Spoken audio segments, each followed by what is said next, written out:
Halo, selamat pagi teman-teman. Saya pada kali ini akan menjelaskan mengenai grafik analisis kecepatan. Grafik ini pasti teman-teman dapatkan ada di modul yang minggu lalu saya berikan ya, di halaman berapa lupa, tapi pasti teman-teman yang sudah baca pasti sudah lihat. Iya. Nah, ini kan ada banyak sekali garis-garisnya. Kalau teman-teman salah menarik garis, maka akan mendapatkan data yang salah juga, begitu. Sehingga di sini saya akan jelaskan. Nah, ini adalah tabel hasil laporan dari surveyor kita. Surveyor kita sebelum turun ke jalan menyiapkan yang namanya rentang kecepatan atau kelompok kecepatan. Ini kelompok kecepatan atau rentang kecepatan ini salah nih, harusnya kilometer per jam. Nanti teman-teman kalau di modulnya salah, silahkan rubah ya. Ini juga kilometer per jam. Nah, si kecepatan dikelompokkan dalam suatu range tertentu. Range-nya berapa terserah. Di sini dia mengelompokkannya 10 sampai 14,9 km per jam. Terus 15 sampai dengan 19,9. Begitu terus ya. Kemudian, ya ini sekali lagi ini mau range-nya berapa terserah begitu ya, terserah si surveyornya. Kemudian data yang ini, data rata-rata kelompok kecepatan pasti diperoleh saat dia survei. Jadi maksudnya, ini adalah rata-rata dari kelompok kecepatan yang ini ya. 10 sampai 14,9, kalau di rata-rata dapatlah angka 12,45. 15 sampai 19,9, kalau dibikin rata-rata dapatlah 17,45. Begitu kan? Nah, ini adalah rata-ratanya atau nilai tengah. Ada juga yang menyebut seperti itu ya. Nah, ini jumlah kendaraan yang melintas dengan menggunakan kecepatan di range yang ini. Nah, ini didapat dari saat si surveyornya survei, begitu ya. Kata dia, menurut laporannya, kendaraan yang melintas dengan kecepatan 10 sampai 14,9 tidak ada atau 0 kendaraan. Yang melintas dengan kecepatan 15 sampai 19,9 ada 6 kendaraan. Yang melintas dengan kecepatan 20 sampai 24,9 ada 8. Begitu terus dia tabulasi sehingga dia dapat jumlah kendaraan ada 300 kendaraan di saat dia survei. Seperti itu. Kemudian yang ini dan yang ini diolah setelah surveinya selesai. Yang ini adalah total observasi per kelompok. Total observasi per kelompok dalam prosentase. Ya kan?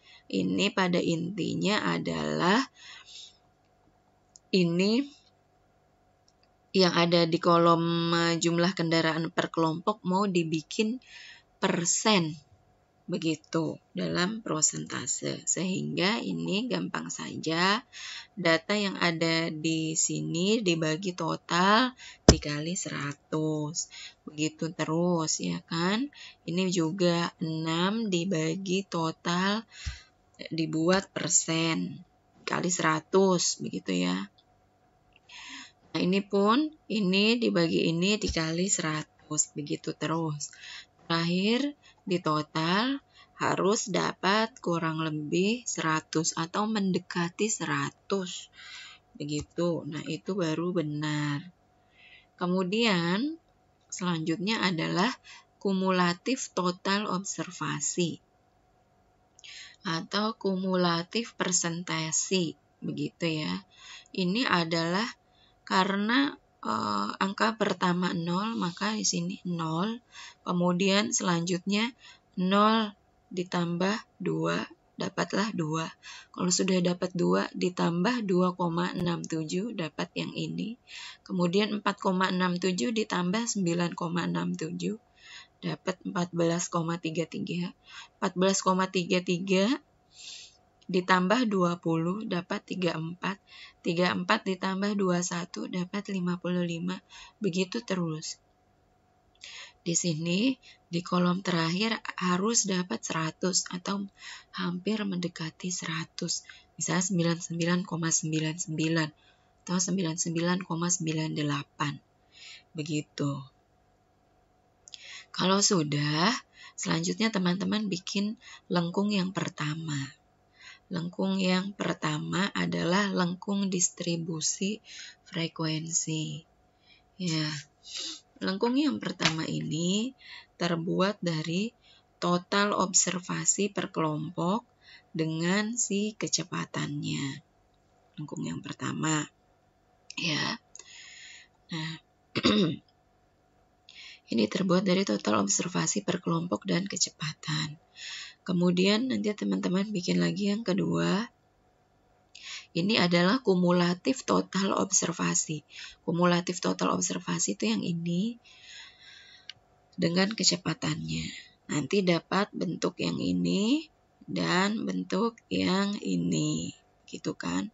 Nah, sebenarnya pasti teman-teman dapat yang ini aja nih, titik-titik yang ini nih. Titik-titik yang ini yang warna biru.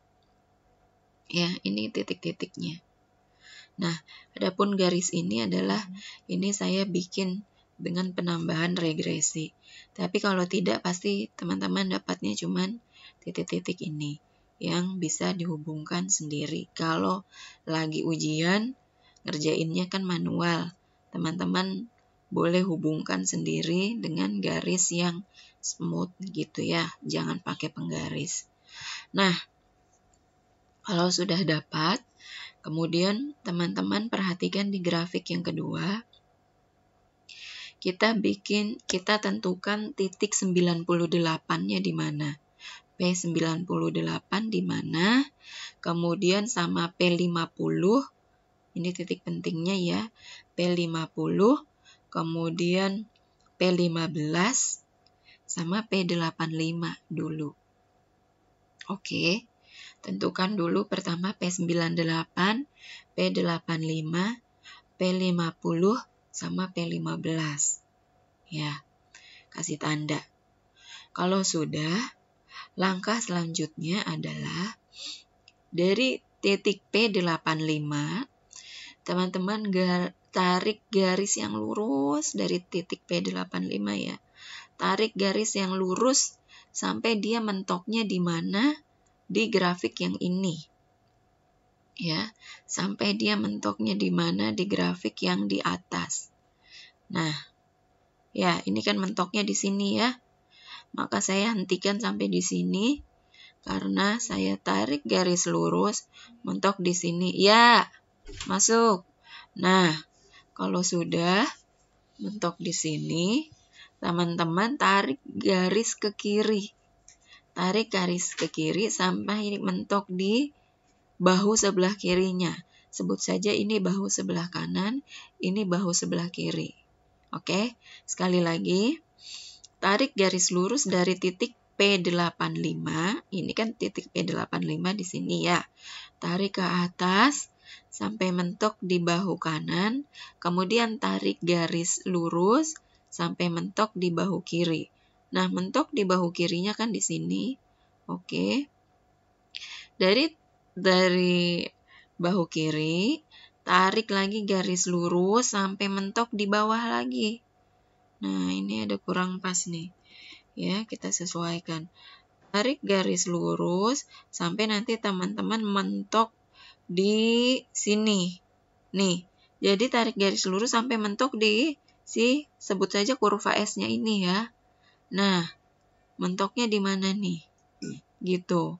Nah, kalau teman-teman kan nanti bikin garisnya mengikuti titik-titik yang ini ya. Oke.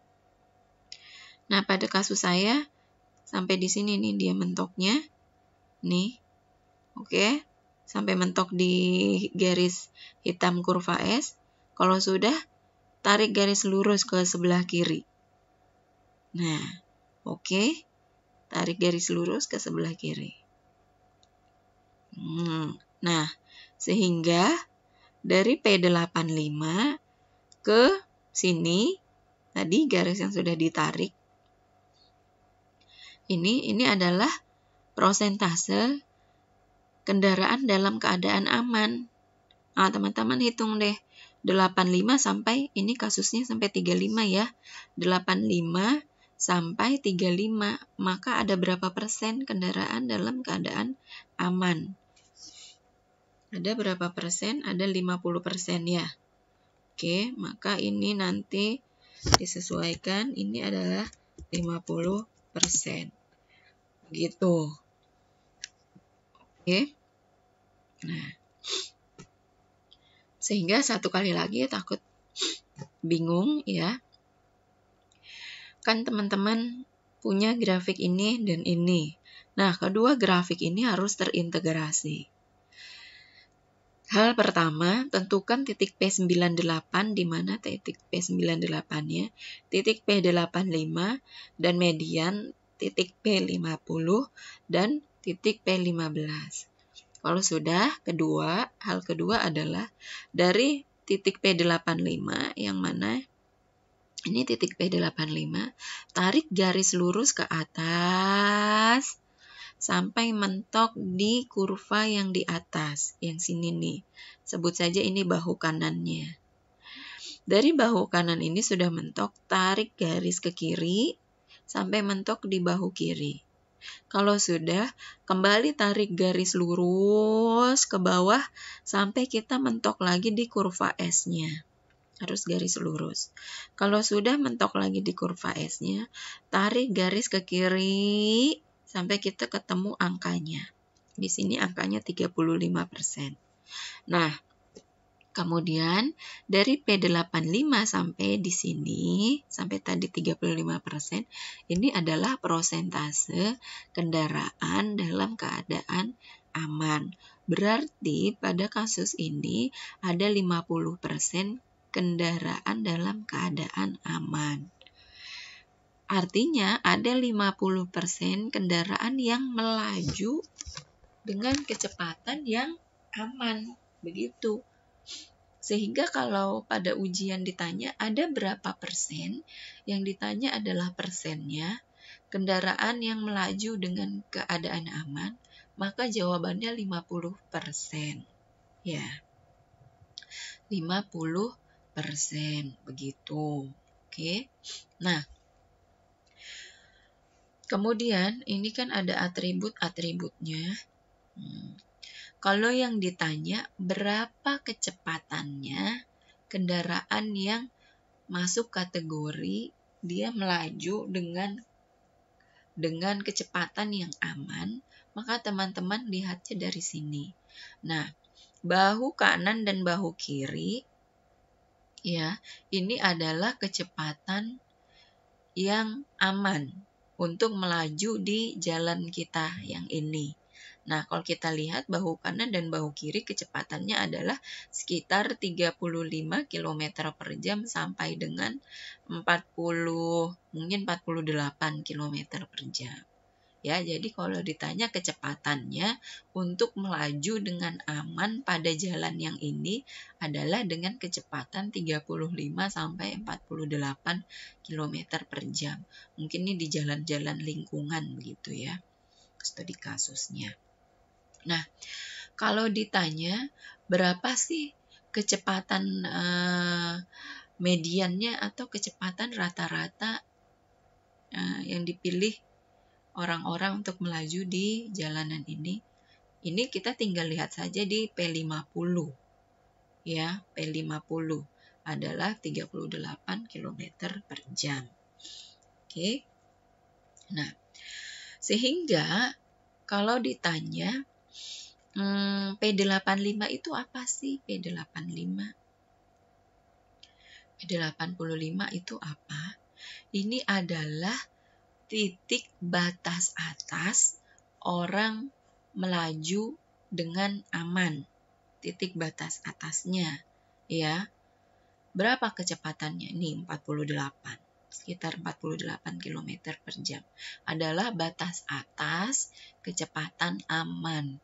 Sehingga batas bawah kecepatan amannya mana? Yang ini. Ini adalah batas bawah kecepatan aman.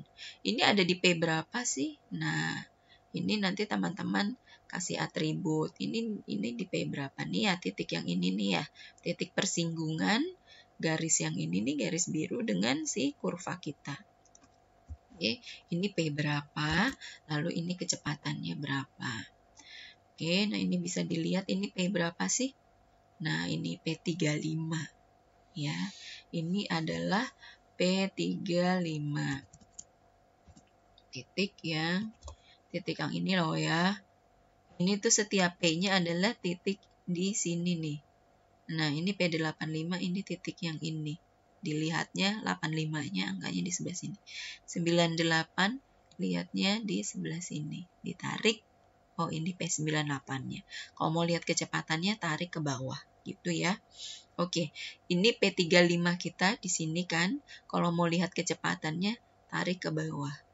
P35 kita sekitaran ada di 35 km per jam kecepatannya. Begitu. Sehingga batas bawah kecepatan aman adalah di P35. Kecepatannya berapa? 35 km per jam. Kebetulan sama. Tidak semua kasus ini sama. 35 juga. Nah, P15, ini P15 saya kasih warna merah. Ini adalah kecepatan yang rendah sekali sehingga saking terlalu rendahnya dia itu tidak aman. Dikhawatirkan dia terlalu pelan, dikhawatirkan tertabrak oleh kendaraan lain dengan kecepatan yang lebih tinggi. Ini P15. Ya, P15 kecepatannya adalah 30 km per jam. Ya. Jadi kalau ditanya kenapa kendaraan yang melaju pada kecepatan di titik P15 dikatakan tidak aman, jawabannya karena kendaraan tersebut melaju dengan kecepatan yang terlalu rendah sehingga dikhawatirkan akan tertabrak oleh kendaraan lain dengan kecepatan yang lebih tinggi. Oke. Nah, sekarang untuk forum kali ini saya mau tanya apa sih arti dari P98? Ya, sebenarnya arti dari P98 ini teman-teman bisa temukan di modul yang minggu lalu sudah di-post. Nah, ya, apa arti dari P98? Jawabannya tidak usah cari kemana-mana, jawabannya ada di modul minggu lalu. Kalau sudah ketemu jawabannya, yang pasti sudah baca, pasti ketemu jawabannya. Silahkan isi forum untuk minggu ini. Oke, terima kasih. Sekali lagi pesan saya, ini pengolahan grafik ini teman-teman harus kuasai karena biasanya kalau kita ujian ini keluar. Oke, selamat belajar teman-teman semua. Semoga semuanya pada sehat, tetap aman di rumah, jangan pergi kemana-mana, jangan nongkrong-nongkrong di kafe. Kalau keluar maskernya tetap dipakai supaya tetap sehat. Sampai ketemu lagi.